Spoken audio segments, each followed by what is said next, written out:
ใจเมื่อได้เข้าไปขอสนอทรัพยากรน้ำนี่นอได้สร้างก่อนักศึกษารุ่นใหม่สร้างพนักงานครูอาจารย์จิตสอนด้วยใจสร้างนักศึกษารุ่นใหม่ให้นำไปพัฒนาสุดแสนดีใจเมื่อน้องได้เข้ามาศึกษาอยู่ภาควิชาพัฒนาคุ้มครองแหล่งน้ำเหตุให้ได้หูได้เห็นถึงความสำคัญได้หูเหตุการณ์เปลี่ยนพันของน้ำอยู่ในโลกเขาเพื่อพัฒนาจำเป็นจะต้องเหียนหูเพื่อให้น้ำอยู่เคียงคู่กับปวงป่าสาเพื่อคุ้มครองภัยพิบัติที่จะตามมา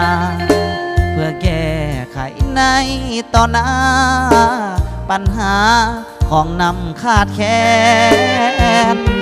คุ้มครองพัฒนาคือหนึ่งภาควิชาในคอสนก่อสร้างพวกเขานี่เนาะมีแนวคิดห่วงแหนแหล่งน้ำให้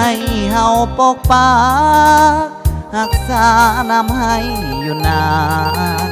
ให้เห็นถึงความสำคัญประโยชน์ของน้ำนี่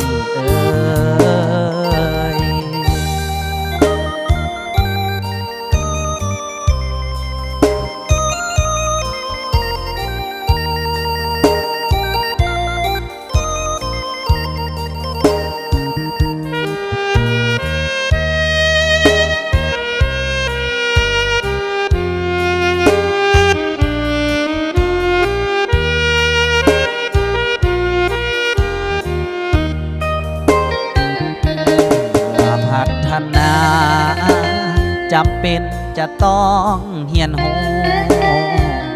เพื่อให้น้ำอยู่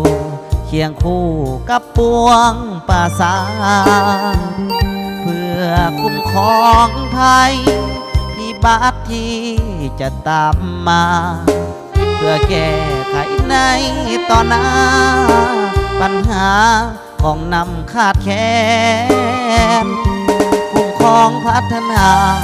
คือหนึ่งภาควิชาในคอสนก่อสร้างพวกเขานี่เนาะมีแนวคิดห่วงแห